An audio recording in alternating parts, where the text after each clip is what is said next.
kepada Pak Yas ini lebih akan bisa didapat lagi jawabannya. Untuk gelar wicara kali ini narasumber yang sudah bersiap juga saya sapa terlebih dahulu. Ada Kepala Dinas Pendidikan Provinsi Sulawesi Selatan, Profesor M. Jufri. Selamat pagi, Pak Jufri. Selamat pagi, Assalamualaikum warahmatullahi wabarakatuh. Salam sehat semuanya. Salam sehat. Lalu Kepala Dinas Pendidikan Lombok Timur, NTB, Pak Ahmad Dewanto. Selamat pagi, Pak Ahmad Dewanto. Ya, Pak Ahmad Dewanto, nanti kalau ada yang ke NTB boleh Pak, saya juga diajak ya. Tadi soalnya saya cuma dengar doang mau ke NTB, tapi nggak ada yang ngajak ya. Jadi saya langsung minta Pak Dewanto aja untuk ngajak ya.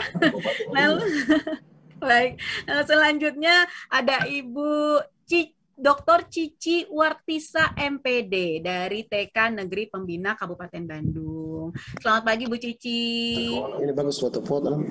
Selamat pagi, Assalamualaikum. Waalaikumsalam warahmatullahi wabarakatuh. Selanjutnya Ibu Damayanti Nahampun SPD dari SKH Santo Fransiskus Asisi Balikpapan, Provinsi Kalimantan Timur. Selamat pagi Bu Damayanti. Selamat pagi Bu, salam sehat dan salam semangat. Oke, baik. Terima kasih Bu Damayanti, salam sehat, semangat juga. Nah, berikutnya yang sudah tidak kalah semangat, ini untuk memandu langsung jalannya gelar wicara pagi hari ini, saya langsung berikan kehormatan kepada Direktur GTK Dikmendiksus, Dr. Yaswardi, MSI. Silakan Pak Yas. Baik, terima kasih Mbak Ayu.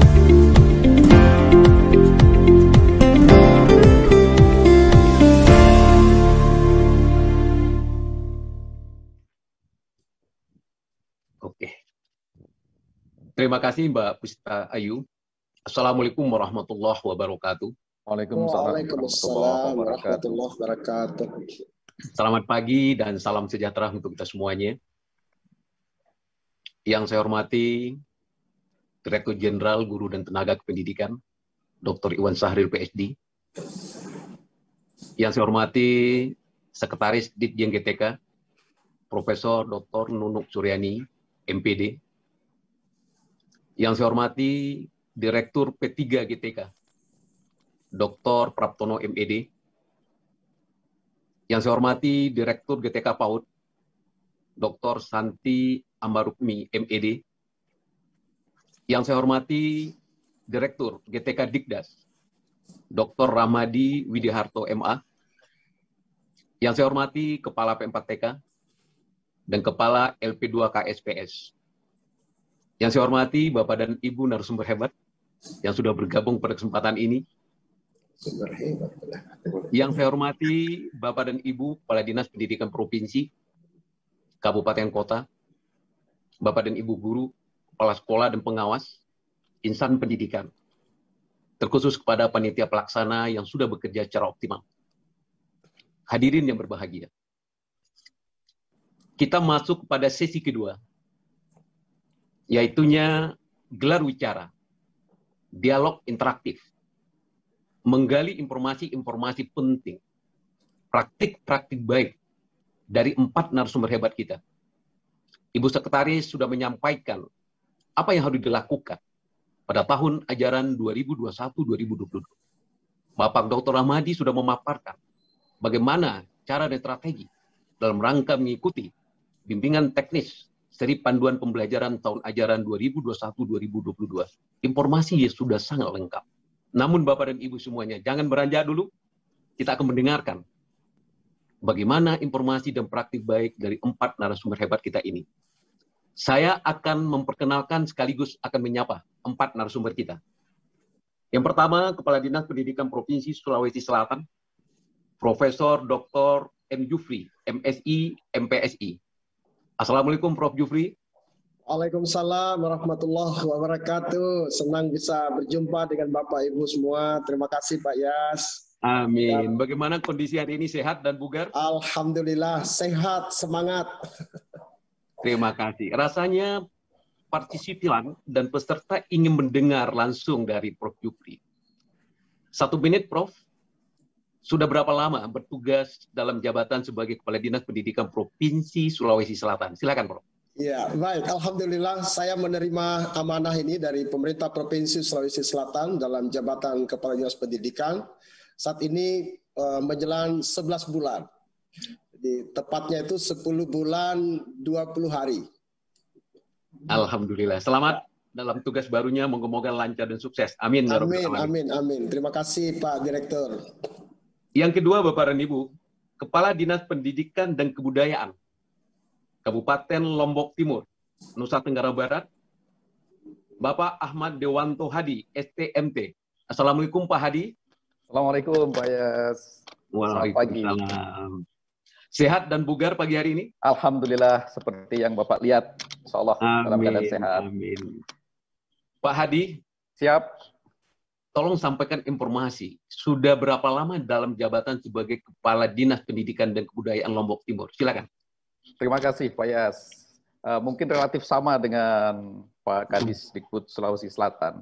14 hari lagi saya genap 1 tahun Pak Yas. Alhamdulillah. Ya, jadi belum 1 tahun. Selamat, semoga sukses mengemban tugas mulia di Dinas Pendidikan dan Amin. Kebudayaan. Terima kasih. Saya akan menyapa 2 orang serikandi hebat sebagai narasumber pada kesempatan ini. Yang pertama adalah Ibu Dr. Cici Wartisah, MPD. Beliau adalah guru TK Negeri Pembina, Kabupaten Bandung, Jawa Barat. Assalamualaikum Bu Cici. Waalaikumsalam warahmatullahi wabarakatuh. Sehat dan bugar pagi hari ini?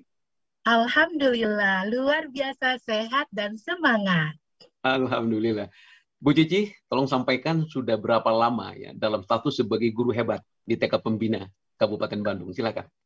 Alhamdulillah, saya menjadi guru TK sudah 31 tahun. Luar biasa. Nah, untuk di TK Negeri Pembina baru 1 tahun berjalan ini. Insya Allah sebelumnya di TK Darul Hikam dan TK Asmaul Husna Ranca Ekek. Alhamdulillah. Selamat dalam tugas baru di TK Pembina, Kabupaten Bandung. Terima kasih. Ya, insya Allah. Terima kasih. Kemudian yang keempat, saya menyapa Ibu Damayanti Nahampun, SPD. Beliau adalah guru di sekolah khusus atau SLB Santo Fransiskus Asisi, Balikpapan, Kalimantan Timur. Selamat pagi, Ibu Damayanti. Selamat pagi Pak, salam sehat dan semangat. Terima kasih.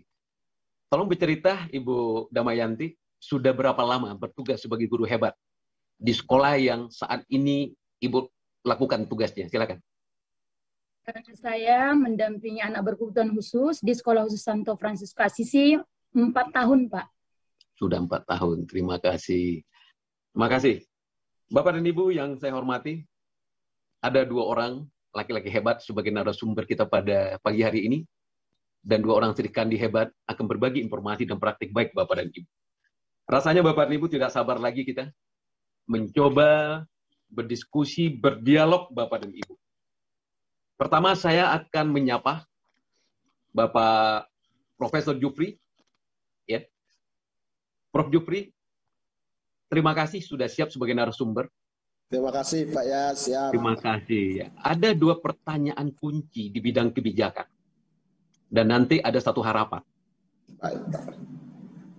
Saya ingin kepada Prof. Jufri untuk bisa menyampaikan tanggapan-tanggapan sekaligus praktik baik kalau ada dari pertanyaan yang akan saya sampaikan.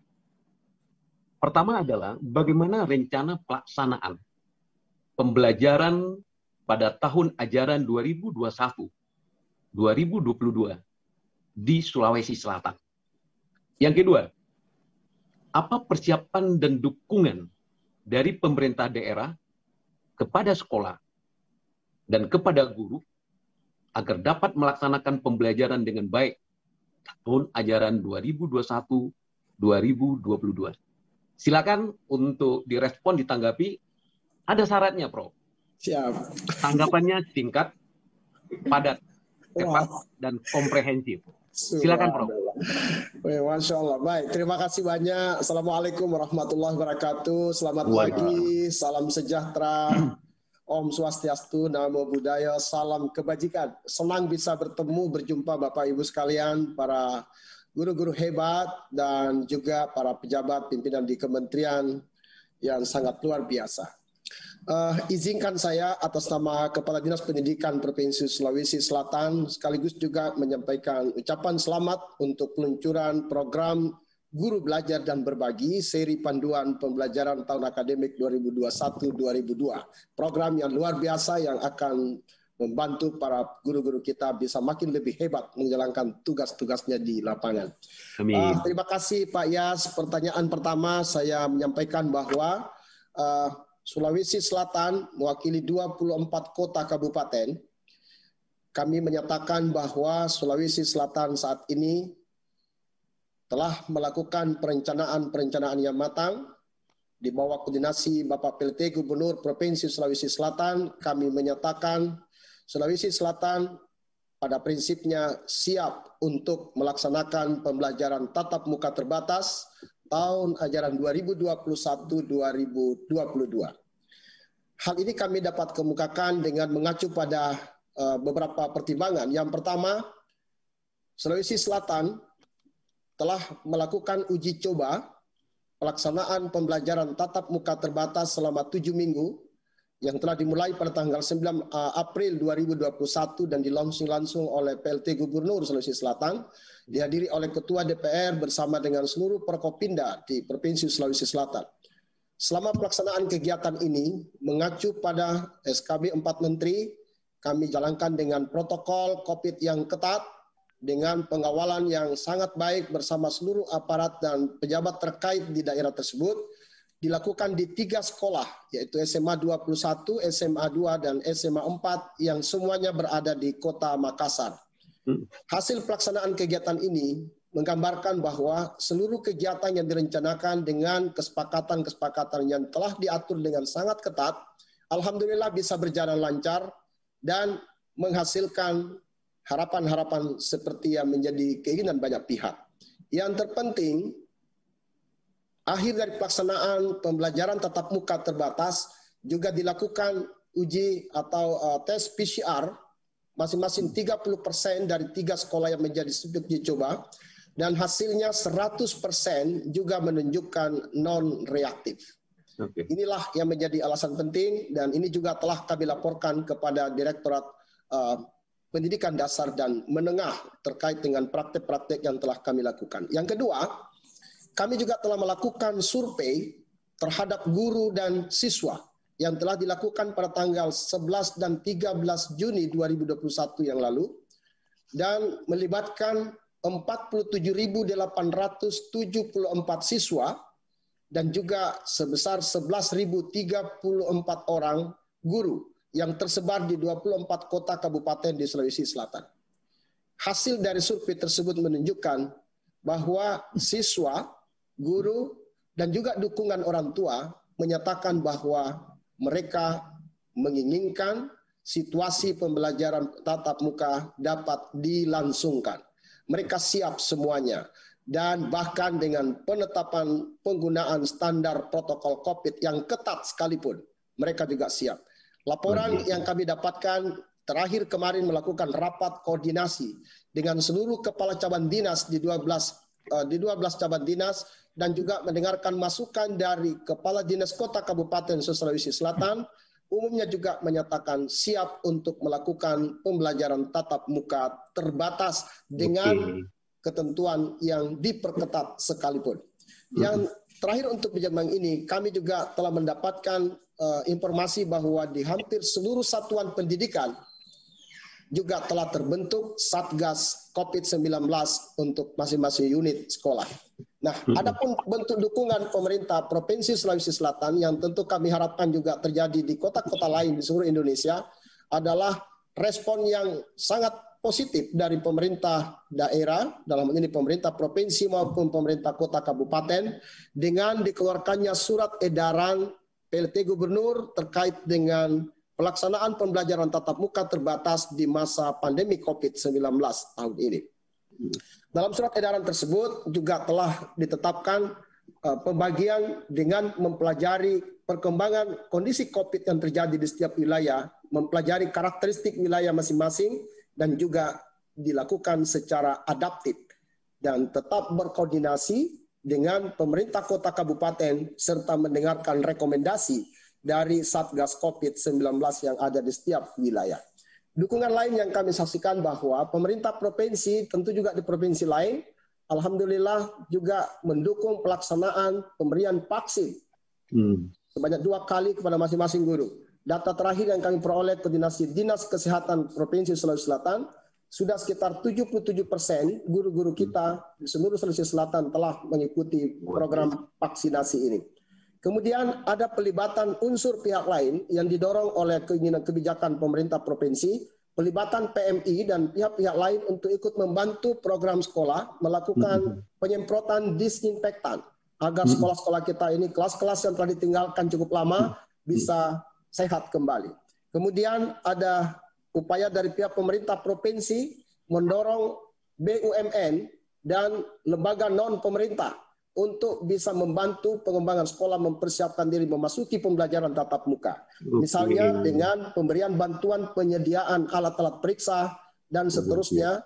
Kemudian ada pemberian pelatihan bagi para guru-guru untuk peningkatan kompetensi mereka, yang ini juga disupport dari lembaga-lembaga non-pemerintah, dan ada dari vendor tertentu yang juga memberikan bantuan kuota untuk pembelajaran bagi para siswa, selain ada kuota internet dari kementerian, dan juga yang terakhir ada perbankan milik pemerintah yang juga diarahkan untuk memberikan bantuan untuk gadget dan HP bagi anak-anak dari keluarga yang kurang mampu. Saya kira itu yang terkait dengan dukungan, dan harapan kami tetap akan ada dukungan dari pemerintah Republik Indonesia di bawah kementerian untuk pembagian kuota. Saya kira itu Pak Yas, mohon maaf untuk 2 pertanyaan pertama. Terima kasih. Luar biasa sekali Prof. Jupri, informasi yang sangat lengkap, kemudian inspiratif. Rasanya ini sangat tepat sekali apa yang sudah dilakukan oleh Sulawesi Selatan. Siap. Terima kasih Pak Yas. Baik, kita akan coba dengar juga. Pertanyaan yang sama akan dijawab oleh Pak Hadi, Kepala Dinas Pendidikan dan Kebudayaan Lombok Timur. Saya rasa pertanyaannya sudah bisa dipahami Pak Hadi? Siap Pak Yes. Oke, silakan Pak Hadi ditanggapi, dijawab dengan singkat, padat, tepat, dan komprehensif. Silakan. Siap. Oke.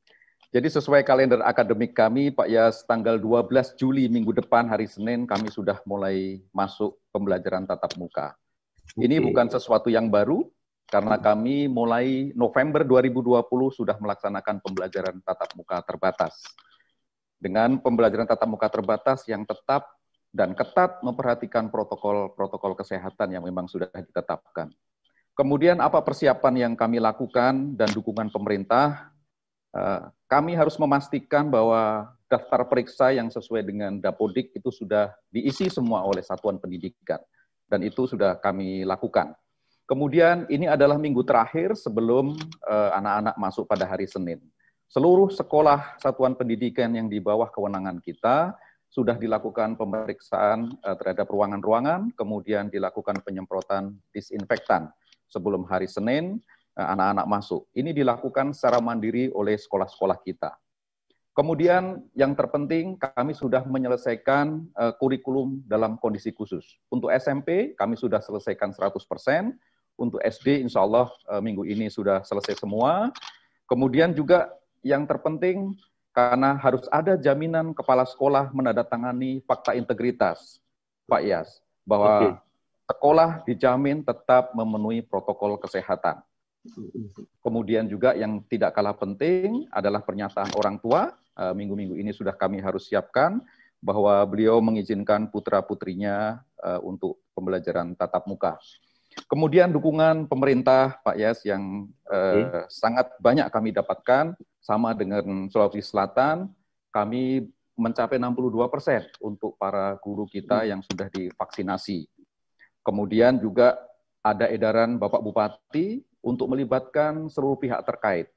Mulai dari puskesmas, tempat di mana sekolah itu berada, itu tetap melakukan monitoring. Kemudian kami melibatkan juga para babinsa di desa. Dan polmas yang ada di desa. Kemudian yang tidak kalah pentingnya adalah desa memiliki Badan Keamanan Desa atau BKD. Itu juga ambil bagian Pak Yas di dalam proses-proses penetapan protokol kesehatan. Kemudian mengenai dukungan pemerintah. seluruh komponen tadi siap untuk membantu kita. Dan di dalam rangka mendukung pembelajaran tatap muka ataupun pembelajaran jarak jauh sebagai tambahan, Kabupaten Lombok Timur melalui APBD 2020 sudah membangun jaringan internet mandiri, Pak Yas. Oh, luar biasa sekali. Yang menjangkau seluruh wilayah Kabupaten Lombok Timur tanpa ada blank spot. Dan itu relatif murah dan efisien. Dan operasionalnya insya Allah pada bulan Agustus sudah mulai bisa digunakan. Menggunakan akses internet mandiri dengan nama lomboktimur.net atau lotim.net. Oke. Ya. Itu saya kira beberapa hal, Pak Yas, yang sudah kami lakukan, dukungan pemerintah yang sangat luar biasa, dan saya sangat bergembira karena seluruh stakeholder punya peran yang sangat penting. Terima kasih. Luar biasa Bapak dan Ibu semua. Sangat tepat sekali, dua pejabat di Dinas Pendidikan Provinsi dan Kabupaten memberikan informasi. Ada 3 kata kunci Bapak dan Ibu yang menjadi poinnya dari Dinas Pendidikan Provinsi Sulawesi Selatan dan Lombok Timur. Yang pertama adalah PTM terbatas perlu ada dukungan data yang valid. Itu banyak ada di sana. Karena Bapak dan Ibu, PTM terbatas bisa dilaksanakan pada posisi zona COVID-nya kuning dan hijau. Merah dan oranye tidak dipersyaratkan. Ini banyak ada di sana. Poin yang kedua, kolaborasi. Luar biasa ini Prof. Jupri. Luar biasa ini Pak Hadi. Kolaborasi Bapak dan Ibu benar disampaikan oleh Bapak Menteri, kolaborasi membangun ekosistem yang solid dan kondusif adalah solusi untuk pendidikan bermutu atau berkualitas. Terima kasih. Sulawesi menghadirkan BUMN. Luar biasa sekali Prof. Jupri. Memberikan kontribusi bantuan. Ini luar biasa sekali.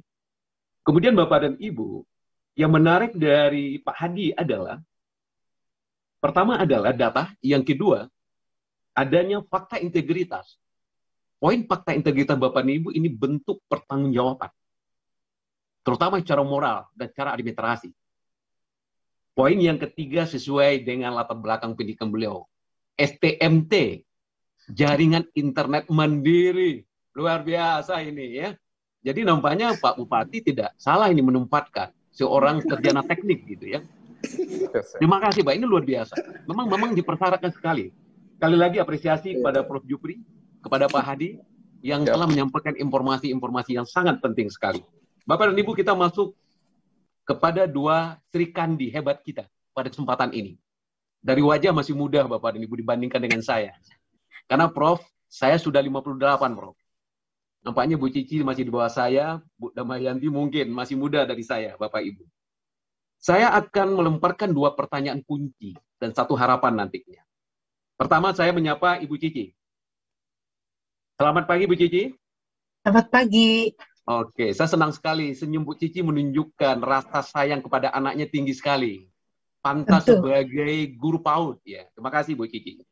Pertanyaannya Bu Cici yang pertama, bagaimana rencana penerapan pembelajaran pada tahun ajaran 2021-22 di sekolah di mana Ibu Cici bertugas? Itu yang pertama.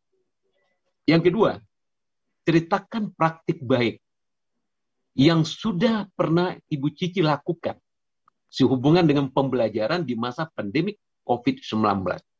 2 pertanyaan ini tolong dijawab singkat, padat, tepat, komprehensif. Dipersilakan Ibu Cici. Iya, siap. Terima kasih atas pertanyaannya.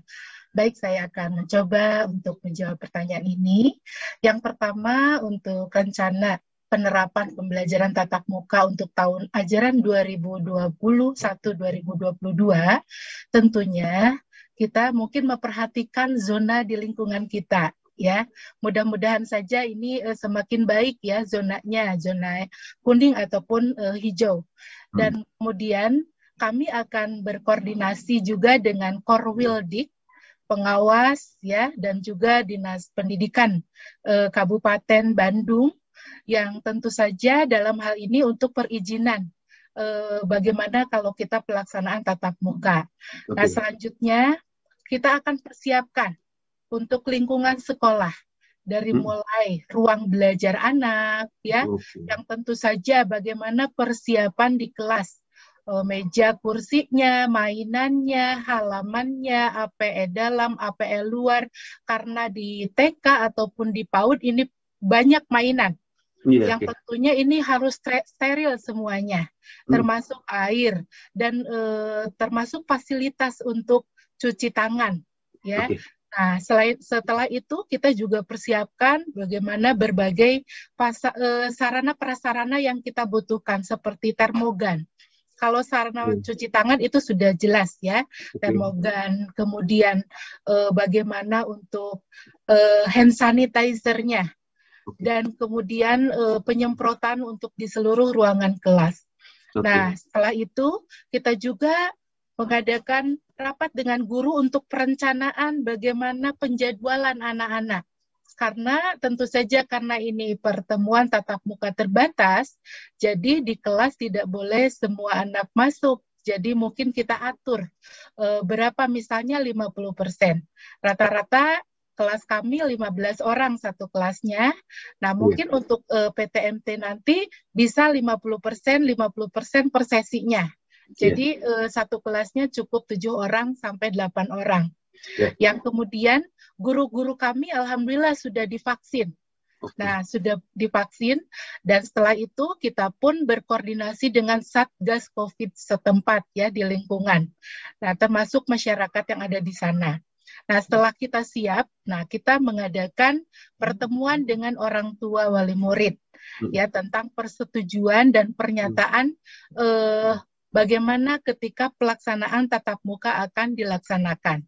Nah, orang tua wali murid nanti akan mengisi surat pernyataan itu. Kita beri kebebasan setuju atau tidak setuju. Nah, kemudian setelah itu, nah kita lihat, nah tahun ajaran kemarin di semester 2 kami sudah melaksanakan tatap muka terbatas. Alhamdulillah respon orang tua luar biasa, dan ini juga adalah sebagai upaya untuk supaya tidak lost learning ya gitu.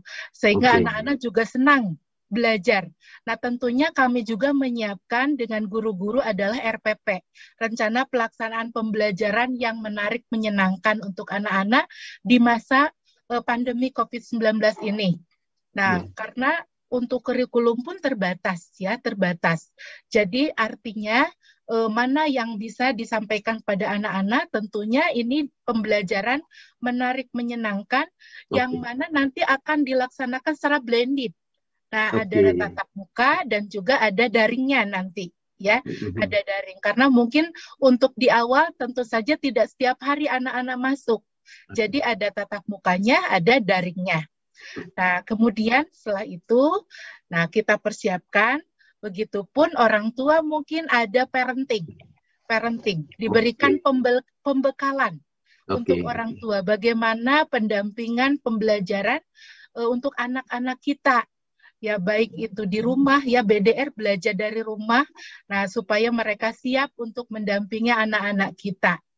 Nah, termasuk mungkin kesiapan-kesiapan ketika nanti PTMT, persiapan maskernya, face shield-nya, persiapan anak-anak harus bawa hand sanitizer, tisu basah, tisu. Jadi kelengkapan untuk pembelajaran tatap muka itu harus disiapkan oleh orang tua murid juga.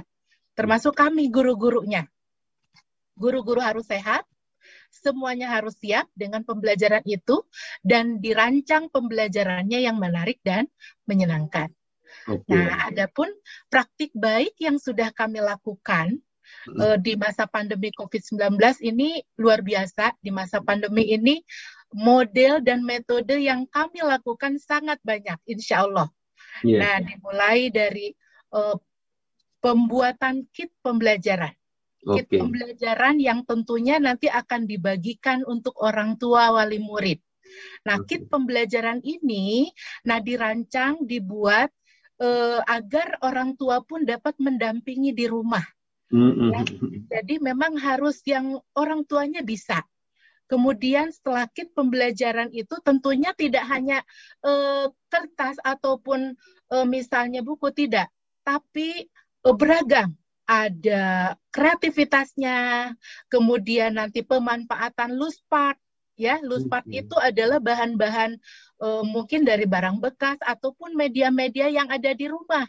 Itu bisa dimanfaatkan untuk pembelajaran anak-anak. Nah, itu jadi ada untuk pembelajaran itu. Kemudian setelah pembelajaran kami siapkan, kita juga membuat jadwal. Ya, jadwal untuk tatap muka terbatas.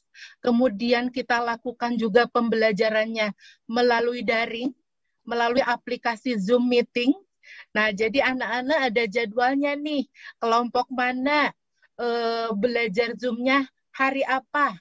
Mungkin belajarnya tidak lama, paling hanya 1, paling lama sampai 2 jam. Untuk menyapa, say hello, dan sebagainya. Termasuk nyanyi-nyanyi, praktek, semuanya. Nah, selain Zoom meeting, dilakukan juga, ini tidak habis nih, guru-guru menggunakan video pembelajaran. Jadi guru TK, guru PAUD itu syuting.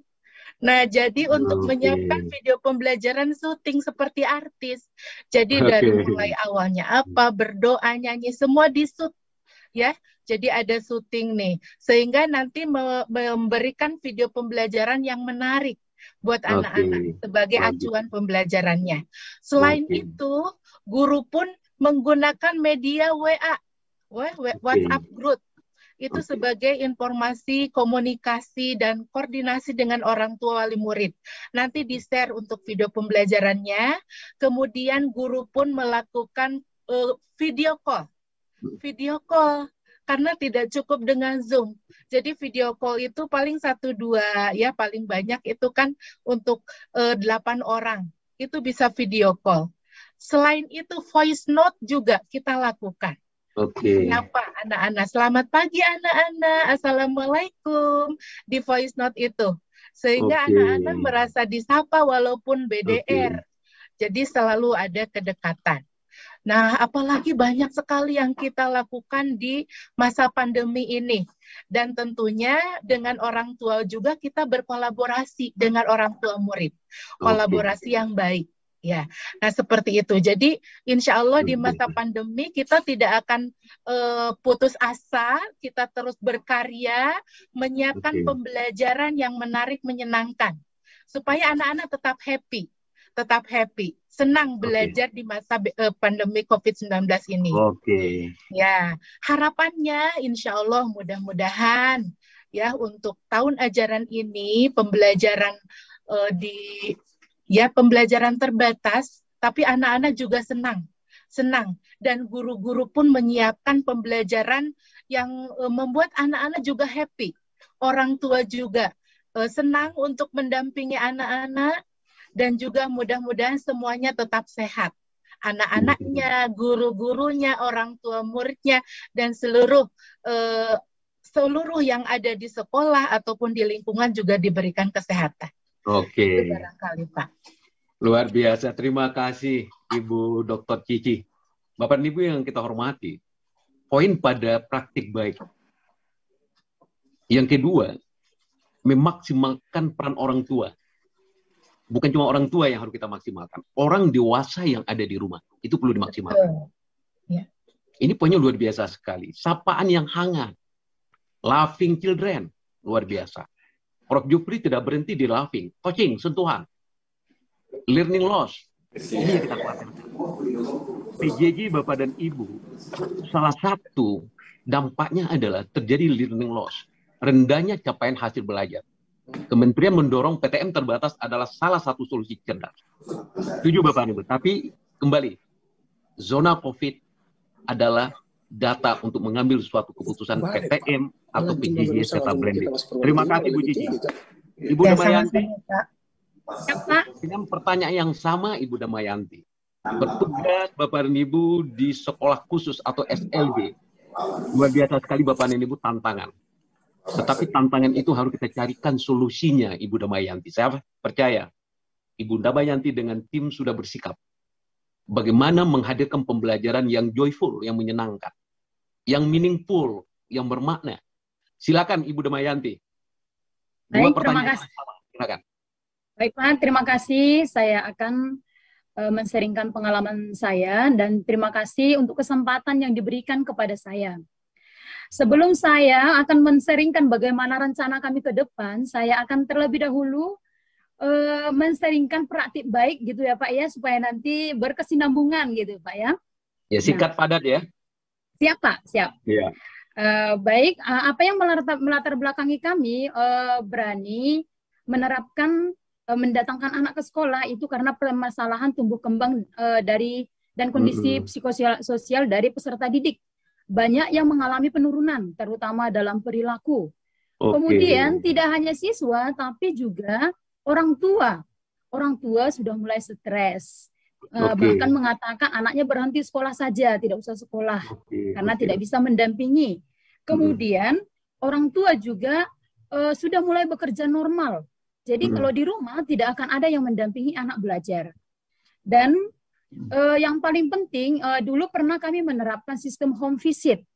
Nah, tapi setelah kita evaluasi, ternyata home visit itu resikonya lebih tinggi dibandingkan anak yang datang ke sekolah. Karena apa? Guru-guru kita itu pada umumnya tidak memiliki kendaraan. Sedangkan peserta didik itu pada umumnya memiliki kendaraan pribadi. Nah, kemudian juga ketika guru datang ke rumah siswa, nah di rumah itu guru akan berhadapan dengan keluarga dari si anak. Gitu ya, jadi lebih besar. Nah, kalau anak yang ke sekolah, anak hanya bertemu dengan guru, jadi hanya 1:1 gitu. Jadi itu yang membuat kita akhirnya kita melakukan rapat bersama dengan guru dan komite dan melakukan sosialisasi hasil rapat kepada orang tua lewat Zoom dan juga pengumpulan angket. Akhirnya pada Februari 2011 kita memberlakukan istilah terapi belajar. Nah, terapi belajar dan juga tetap memberlakukan BDR. Jadi orang tua bebas memilih anak itu mau terapi belajar atau BDR. Kenapa kita tidak menggunakan tatap muka tapi terapi belajar? Karena kita sistemnya juga sistem terapi, di mana satu guru itu menangani satu anak. Untuk yang anak kondisinya itu sedang atau berat. Yang kita kira itu, yang kita rasa itu belum bisa konsisten dalam menjaga protokol kesehatan. Jadi, sedangkan anak yang ringan, yang sudah memahami prokes, itu maksimal 2 anak satu guru. Nah, maka berdasarkan hasil kesepakatan kita bersama dengan orang tua, kita membuat persiapan. Persiapan ini pembentukan tim Satgas COVID, kemudian penyusunan SOP dan panduan pembelajaran, kemudian surat pernyataan, dan persetujuan dari orang tua yang bermeterai, kemudian persiapan sarpras sesuai dengan prokes. Nah, kebetulan di sekolah kita untuk prokesnya, untuk sarana prasarana cukup mendukung, di mana di wastafel sudah tersedia baik di luar gedung sekolah, di dalam gedung sekolah, atau bahkan di ruang kelas itu memang sudah disiapkan beserta dengan toilet. Jadi anak itu tidak ke toilet umum, tapi memang sudah ke tempat masing-masing. Kemudian kita juga melakukan penyemprotan desinfektan secara berkala, kemudian vaksinasi guru dan tendik, dan memperhatikan riwayat kesehatan guru dan siswa. Jadi kita itu mau melihat anak yang ada komorbidnya, itu biasanya kita sarankan untuk belajar dari rumah. Demikian juga dengan guru. Kemudian yang paling penting mengingat ini waktunya sangat terbatas, pembelajaran bersama dengan siswa, kita menyusun kurikulum mandiri, Pak. Kita menyusun kurikulum mandiri yang kita dasarkan berdasarkan asesmen perkembangan anak. Ketika anak mengalami regres, apa yang paling dibutuhkan, dan juga kita sesuaikan dengan waktunya dan lebih bersifat fungsional. Dan ini juga berkaitan dengan sumber belajar dan media belajar, yang kita kondisikan bahwa memang anak itu sumber belajar dan media pembelajarannya itu tidak kontak keluar, tapi lebih banyak menggunakan media yang ada di rumah atau dirinya sendiri. Jadi tidak ada berpindah-pindah tempat, itu kita minimalis gitu. Kemudian kita juga melakukan penyusunan jadwal baik yang terapi belajar maupun daring, karena meskipun dia terapi belajar di sekolah itu tetap waktunya 3 kali seminggu. Jadi 3 hari berikutnya dia akan belajar mandiri di rumah dengan materi ajar yang kita siapkan. Dan kita juga melakukan evaluasi berkala terkait pelaksanaan pembelajaran maupun prokesnya, semuanya kita evaluasi itu sekali 1 bulan kita melakukan evaluasi bersama dengan guru, orang tua. Gitu. Jadi melihat keefektivitasannya. Kemudian bagaimana proses yang kami lakukan, yaitu seperti saya jelaskan tadi, bahwa guru itu mendampingi 1 anak dan maksimal 2 anak. Kemudian sistem antar jemput itu drive-thru. Jadi tidak ada kontak kemana-mana, itu tidak ada. Memang itu sudah kita pastikan. Kemudian kita meningkatkan pemahaman anak tentang SOP pembelajaran. Baik di ruang kelas maupun di luar kelas. Itu selalu kita ingatkan sampai kita teriak-teriak. Masker, cuci tangan. Jadi selalu kita arahkan gitu. Kemudian seperti saya jelaskan tadi bahwa di setiap kelas itu memang sudah difasilitasi wastafel dan kamar mandi atau toilet. Kemudian pemasangan poster dan spanduk pencegahan COVID itu di sekitar sekolah maupun di ruang sekolah yang bisa dipahami anak. Jadi itu kita yang memang anak bisa memahami gambar-gambar itu gitu. Jadi sehingga memang ya kita lihat selama ini cukup bisa menerapkan gitu anak-anak melakukannya. Kemudian yang unik ya mungkin kita itu kalau anak-anak ini kan kadang ada yang tidak tepat waktu dijemput. Jadi kita itu sambil menunggu jemputan, kita sambil berjemur. Baik guru maupun anak itu berjemur. Karena itu jam 10, jadi itu masih panas, matahari masih cocok, kita berjemur. Dan juga tidak hanya berjemur aja, tapi kita melakukan permainan interaksi sosial. Jadi dengan menjaga jarak, dari jauh sambil bernyanyi atau apa, jadi kita tetap kondisikan dan guru itu selama berjemur pun tetap didampingi, anak itu tetap didampingi guru, jadi tidak pernah ditinggalkan. Jadi memang kita kondisikan bahwa anak itu hanya kontak dengan guru yang mendampingi, dengan guru yang lain pun tidak. Nah kemudian kita juga menerapkan prokes yang ketat. Ketika datang dan pulang kita lakukan pengukuran suhu dan pencatatan. Kemudian juga karena kita menyadari ada beberapa anak yang belum bisa disiplin untuk prokes. Jadi yang kita perketat itu adalah gurunya. Gurunya itu mau menggunakan sarung tangan medis, kemudian menggunakan masker 2 lapis, masker medis, kemudian menggunakan face shield. Itu karena kalau anak-anak kadang ada pengap atau apa gitu. Jadi gurunya yang menjaga supaya tidak misalnya terjadi yang tidak diinginkan. Itu. Kemudian proses pembelajaran ini juga kita lakukan evaluasi bersama dengan orang tua. Itu dengan pengisian angket dan juga melakukan asesmen terhadap peserta didik, terutama dalam konteks ini adalah anak-anak yang mengalami terapi belajar. Karena dan kita lihat itu memang ada progresnya dan memang ya anak-anak berkebutuhan khusus ini kan pada umumnya memang sungguh membutuhkan sentuhan untuk supaya materi pembelajaran itu tersampaikan dan kita melihat bahwa memang itu bisa tercapai, anak-anak berprogres. Puji Tuhan semua guru-gurunya sampai saat ini semua sehat, kita sudah menerapkannya selama 6 bulan dan belum terjadi apa-apa. Dan orang tua juga kita memiliki kolaborasi yang sangat ketat. Jadi orang tua pun selalu mensupport kita, tidak hanya sapaan tapi juga secara ya, misalnya ini vitamin, memberikan ini. Jadi semuanya saling menjaga. Karena apa? Kita itu menyadari kita itu saling membutuhkan. Orang tua membutuhkan sekolah, sekolah juga membutuhkan orang tua. Makanya kerjasama itu kita perkuat. Orang tua juga menjaga prokes, menyediakan alat-alat yang memang kita minta untuk dilengkapi, melakukan antigen untuk anak juga dilakukan. Dan guru-guru juga melakukan antigen secara berkala untuk memastikan meskipun sudah divaksin, ya kita tetap menjaga juga gitu. Nah, tapi ini ada kendalanya juga dalam pelaksanaan PTMT ini, Pak. Terapi belajar ini. Pertama itu tadi belum konsisten dalam menerapkan prokes. Nah, itu untuk anak-anak, gitu ya. Kemudian penjemputan peserta didik yang terlambat. Kemudian, dan pada saat ini kondisi pandemi itu di Balikpapan itu meningkat. Nah, maka sebelum kami melakukan sosialisasi tahun ajaran baru itu untuk tahun ajaran nanti itu tanggal 2 Juli kemarin kita sudah melakukan sosialisasi dengan orang tua. Dengan perencanaan apa kita akan menerapkan sistem yang sudah kita terapkan selama 1 semester yang lalu. Nah, kita sudah melakukan sosialisasi, kemudian orang tua juga 50% sudah memilih anak-anak akan melanjutkan terapi belajar, 50% belajar di rumah. Nah, sorenya keluar surat keputusan ada PPKM. Nah, gitu. Jadi kita ya tetap mengikuti dan nanti ya kita cuma berharap ya, nanti akan semakin kondisi membaik dan kita bisa menerapkan sistem yang sudah kita terapkan selama ini, dan karena kita rasa juga ini cukup efektif untuk perkembangan anak, membantu psikologis dari orang tua juga dan anak dan juga sekolah. Mungkin Pak demikian ya Pak yang bisa saya sampaikan. Terima kasih. Luar biasa Ibu Damayanti, apresiasi Bapak dan Ibu. Informasi dari guru hebat kita, Sri Kandi kita Bapak dan Ibu. Ada poin yang sangat menarik. Ini menjadi Bapak dan Ibu ke depan perlu kita coba dalami. Terapi belajar.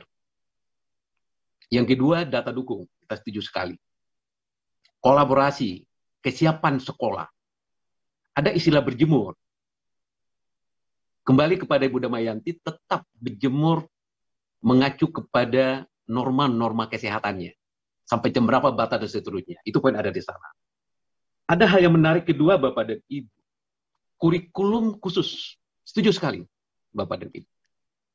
Dalam hal ini, asesmen tidak cuma pada proses dan hasil. Tapi ada asesmen diagnostik. Ternyata Ibu Damayanti dengan tim melakukan itu. Ini menjadi poin Bapak dan Ibu. Diagnostik adalah dalam rangka mengenal apa yang menjadi kendala dan hambatan bagi anak kita. Dari sana Bapak dan Ibu data dukung baru kita merencanakan pembelajaran seperti apa. Luar biasa Bapak dan Ibu, dua narasumber hebat kita ini. Karena ini anak-anak berkebutuhan khusus. Satu kata kunci Bapak dan Ibu yang harus menjadi perhatian kita bersama. Akseptabilitas. Mohon diterima anak-anak kita dengan penuh kasih sayang. Beliau adalah anak bangsa, beliau adalah aset Bapak dan Ibu. Penerimaan adalah modal untuk dirasakan oleh anak-anak berkebutuhan khusus. Loving children. Touching Bapak dan Ibu. Ini poin. Terima kasih Bu Damayanti yang sudah menginspirasi kita. Orang tua hebat pada kesempatan ini, Bapak Ibu guru sudah mendengar Bapak dan Ibu. Betapa pentingnya kita memberikan perhatian optimal kepada anak bangsa. Anak-anak tersayang kita. Bukan cuma sebagai amanah Bapak dan Ibu. Tapi adalah aset bangsa. Generasi penerus Bapak dan Ibu. Hari ini Bapak dan Ibu, tugas kita adalah mewujudkan bagaimana anak-anak bangsa ke depan menjadi anak-anak hebat. Amin ya Rabbil Alamin. Bapak Ibu yang saya hormati, pertanyaan saya kembalikan tapi singkat padat kepada Prof. Jupri dan kepada Pak Hadi. Apa yang menjadi harapan Prof. Jupri dengan pelaksanaan pembelajaran yang akan dilakukan pada tahun ajaran 2021-2022 ke depan? Silakan. Baik, terima kasih Pak Yas. Jadi untuk harapan ini, maaf, saya memisahkan harapan sebagai kepala dinas dan kepala dinas mewakili berbagai pihak. Yang pertama sebagai kepala dinas, saya setiap saat, setiap waktu itu menjadi tempat pengaduan, bertanya dan harus menampung banyak pertanyaan-pertanyaan dari seluruh masyarakat, baik teman-teman para guru, kepala sekolah dan seterusnya. Pertanyaannya satu, kapan pembelajaran tatap muka dimulai? Ya, saya paparkan di awal seperti itu keinginan banyak pihak. Jadi saya ingin mengatakan bahwa harapan kami sebagai kepala dinas, kita tidak mundur lagi, mohon maaf, dari apa yang pernah kita sampaikan kepada publik. Mohon maaf, yang lalu itu kita pernah mewacanakan di bulan Januari, kami pun itu sudah bersiap dengan berbagai macam upaya telah kita lakukan dengan segala keterbatasan di setiap daerah dan karakteristik wilayah yang juga tentu berbeda-beda. Tapi intinya kami tidak menyerah. Kami harus terus mempersiapkan diri bahwa ini harus kita lakukan. Tapi begitu teman-teman tidak jadi di Januari, ya jujur aja Pak, kecewa juga sih sebenarnya. Tapi mau di apa lagi, memang kita juga harus mengikuti kebijakan kementerian dan kebijakan yang ada di provinsi. Tapi kali ini lagi-lagi luapan kegembiraan para warga pendidikan kita dengan mendengar Juli akan segera dibuka. Itu harapan itu luar biasa itu Pak. Disikapi mereka dengan penuh rasa bahagia, senang dan sudah membayangkan mereka akan kembali bertemu dengan anak-anak kesayangannya yang mungkin juga sekian hari sudah cukup lama menunggu. Itu jadi dari distrik, ayo Pak, kita membangun persepsi yang sama, kita menyikapi secara positif persoalan ini, ayo kita buka meskipun sifatnya terbatas, dan itu seperti yang saya paparkan di awal, kita semua siap meskipun dengan penetapan standar protokol COVID yang ketat. Itu sebagai kadis. Yang kedua, saya mewakili aspirasi dari banyak pihak. Pertama, para orang tua ini Pak. Orang tuanya pada bilang begini, Pak, kami itu bukan bukan guru, kami tidak cerdas, kami tidak pernah terlatih untuk bisa menjadi guru. Sekalipun ini ada hikmah positif Pak dari sini Pak Yas dan kawan-kawan semua, bahwa kali ini kita juga senang bahwa guru-guru kita, orang-orang tua kita mulai makin menyadari, ya, semakin tinggi kesadaran para orang tua kita untuk memahami bahwa ternyata menjadi guru itu tidak mudah. Tidak gampang menjadi guru, menghadapi anak-anak dengan latar belakang yang berbeda, dengan jumlah kelasnya yang besar. Ya, mereka menghadapi putra-putri kesayangannya sendiri, satu atau dua dengan berbeda tingkatan, itu sudah sangat sulit, kewalahan mereka menghadapinya. Ya, betul kata Ibu Damayanti tadi, setelah anak-anak orang tua pada aktif mulai bekerja, nah hampir kita tidak tahu anak-anak kita di rumah itu siapa yang nungguin Pak. Mereka berkeluh kesahnya seperti itu. Kami itu ngajarin mata pelajarannya ya, kami juga sendiri dulu tidak pernah belajar seperti itu. Jadi keluhannya kami tidak cerdas mengajar, kami tidak terampil mendidik untuk anak-anak. Jadi daripada kami stres sendiri, ayolah Pak buka biar kami tetap bisa bantu, tapi jangan kami yang harus menunggui sekian anak-anak dengan mata pelajaran yang berbeda-beda setiap waktu yang kami sendiri tidak sangat paham untuk itu.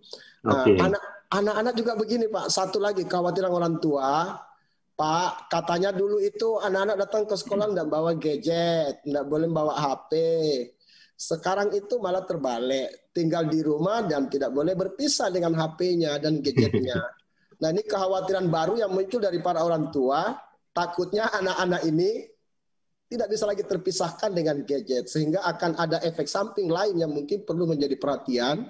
Ya, mungkin melihat sampai berjam-jam, jangan-jangan itu juga berpengaruh, karena kata teman saya yang ahli IT, itu juga bisa berdampak buruk bagi mata dan mungkin kesehatan saraf-sarafnya yang lain.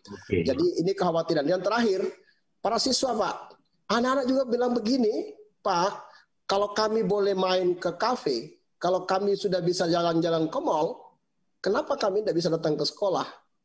Nah, ini pertanyaan yang sangat kritis dari anak-anak kita. Ya, Masya Allah, saya harus sampaikan saja. Semoga ini sebuah menjadi spirit bagi kita untuk kita memikirkan, ayolah kita terapkan pembelajaran tatap muka terbatas ini dengan kita tetap berkomitmen agar pelaksanaannya tidak ditunda, tapi kita tetap yakin bahwa protokol COVID ini tetap harus ditegakkan dengan penuh disiplin. Saya kira itu Pak Yas, mohon maaf mewakili aspirasi.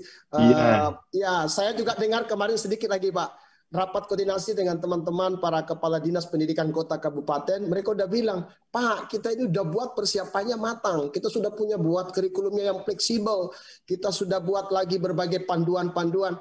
Tapi kalau tidak jadi digunakan, apa artinya itu kita kerjakan semua? Jadi saya kira ini mohon maaf Pak, mudah-mudahan keluhan-keluhan seperti ini juga dialami oleh kawan-kawan di sejumlah provinsi, sejumlah kota kabupaten. Saya kira ini menjadi sumber kekuatan untuk kita menyatukan visi, kita lakukan pelajaran tatap muka ini dengan standar-standar yang dapat dijaga dan terukur. Demikian Pak Yas, terima kasih banyak. Luar biasa Prof. Jupri. Satu poin Prof. Jupri yang harus kita lakukan selalu edukasi untuk semua. Salah satu adalah edukasi untuk orang tua. Untuk semuanya Bapak Ibu. Luar biasa, terima kasih. Harapannya Pak, ada praktek yang bagus Pak Yan, sedikit Pak Yan. Teman-teman misalnya di Kabupaten Maros, mungkin juga Pak Kepala Dinas Kabupaten Maros juga ada di sini. Di sana ada yang menarik. Bahkan anak-anak ketika masuk ke sekolah itu orang tuanya mereka terbentuk dalam bentuk parentingnya, ada parenting group. Mereka di situ juga ikut mendampingi selama anaknya belajar di sekolah, Pak.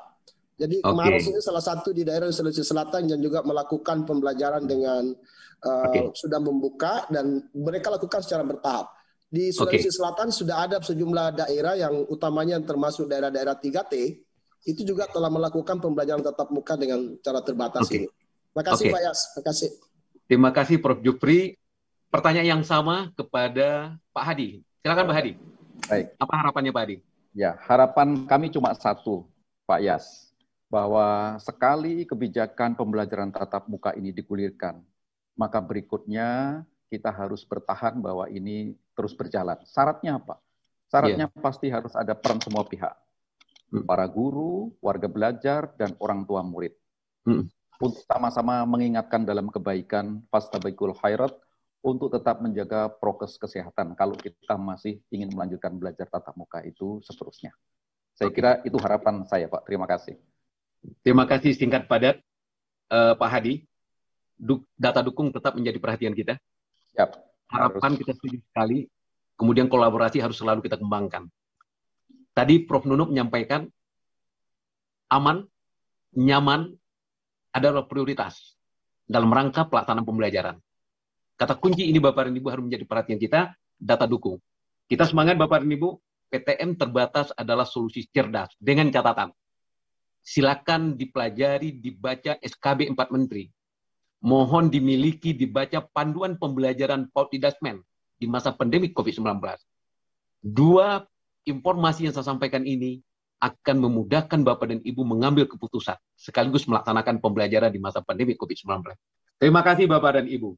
Tadi dari Ibu apa sudah menyampaikan harapan, kemudian dari Ibu Darmayanti juga sudah, tapi ada harapan Bapak dan Ibu. Ini dijawab oleh semuanya. Ini terakhir Bapak dan Ibu. Masih Apa ada harapan harapan dari Ibu Darmayanti dulu dari bawah, tapi harapannya bukan untuk pelaksanaan pembelajaran ini maksudnya. Terhadap kegiatan yang sedang kita laksanakan, yaitunya peluncuran program guru belajar dan berbagi. Seri panduan pembelajaran tahun 2021-2022. Apa yang bisa diambil hikmahnya pada peluncuran hari ini? Dipersilakan Ibu Darmayanti. Ibu Darmayanti. Terima kasih Pak. Hal yang sungguh bisa saya petik dengan peluncuran pada hari ini itu berarti saya itu memiliki harapan bahwa kita pasti akan bisa melaksanakan perubahan untuk pendidikan kita dengan mengikuti panduan-panduan dan juga arahan dan segala ilmu yang dibagikan nantinya di guru belajar. Maka saya tadi itu sudah berniat guru-guru saya semuanya yang ada di sini harus mengikuti ini supaya semakin memahami. Terima kasih Pak. Terima kasih. Ada GTK. Bu Darmayanti luar biasa sekali. Pertanyaan yang sama kepada Ibu Cici. Apa hikmah yang dapat dipetik dengan adanya peluncuran program guru belajar berbagi seri panduan pembelajaran tahun ajaran 2021-2022? Silakan Bu Cici, singkat padat. Terima kasih. Wah, luar biasa ya. Ini program yang luar biasa. Memberikan suatu harapan yang besar untuk seluruh guru ya baik dan kepala sekolah bahwa semuanya itu bisa mengikuti program guru belajar dan berbagi. Harapannya yuk semua jangan sampai kita menjadi lengah bahwa pandemi pun tetap kita harus belajar, bahkan harus terus banyak menimba ilmu melalui guru belajar dan berbagi. Mudah-mudahan semuanya bisa mengikuti dan saya juga akan menggiring semua guru-guru dan juga rekan-rekan, ayo kita ikut untuk program ini, program dari Kemdikbud yang sungguh luar biasa. Semoga sukses programnya. Well, terima kasih Bu Cici ya. Pertanyaan yang sama kepada Pak Hadi. Pak Hadi, apa hikmah yang dapat diambil dengan adanya peluncuran hari ini? Silakan Pak Hadi. Ya, terima kasih Pak. Ini satu program yang menurut saya sangat luar biasa. Tidak ada seseorang yang lebih dan tidak ada seseorang yang merasa kurang. Melalui program ini kita bisa saling berbagi. Chemistry kita akan makin kuat untuk menyongsong masa depan pendidikan Indonesia lebih baik. Saya kira itu Pak Yas. Luar biasa Bapak dan Ibu. 4 narasumber Bapak dan Ibu sudah memberikan kesan pesan serta Bapak dan Ibu apa yang dihasilkan dari peluncuran program guru belajar dan berbagi. Seri panduan pembelajaran tahun ajaran 2021-2022. Terakhir kepada Prof. Jupri. Silakan Prof. Jupri. Siap. Apa hikmah yang didapat? Satu kata Pak, ini programnya wow, keren. Wow. Ya, saya senang bahwa program ini akan makin meningkatkan self awareness dari para guru-guru kita bahwa belajar itu memang bagi seorang guru hal yang tidak bisa ditunda-tunda. Apalagi di era pandemi seperti ini, mereka harus tertantang untuk terus belajar. Bagaimana menyesuaikan kebutuhan belajar para siswanya dengan melakukan inovasi. Yang terpenting lagi bahwa kita ada program berbagi. Jadi best practice yang terjadi di satu wilayah, di satu tempat yang telah dilakukan oleh guru-guru hebat kita, harusnya itu memang bisa dibagi dan menjadi juga sumber spirit bagi guru-guru lain. Jadi berbagi ini menurut saya inti dari membangun sikap gotong royong. Dan inilah yang menjadi hikmah yang luar biasa di masa pandemi ini, karena kita bisa terkoneksi dengan lebih mudah dan kesempatan berbagi itu terbuka secara luas untuk para guru-guru kita. Sehingga apa yang terjadi sama Ibu Damayanti di Bandung, Ibu Cici di Bandung, Ibu Damayanti di Balikpapan, Pak Hadi di Lombok Timur, dengan guru-guru lain kita yang ada di Indonesia ini akan makin menjadi kuat, akan menjadi saling berbagi, dan itu akan membuat guru-guru kita makin lebih fight, lebih hebat lagi dalam menghadapi siswa-siswanya. Yang penting semua ini terjadi karena Dirjen GTK yang selalu berinovasi, yang tidak pernah henti dengan meluncurkan program-program andalan untuk pendidikan yang lebih maju, mencerdaskan anak-anak Indonesia tanpa kecuali. Luar biasa. Terima kasih, sukses Pak Yan, dan saya terima kasih banyak bisa diikutkan, dilibatkan dalam program yang smart ini.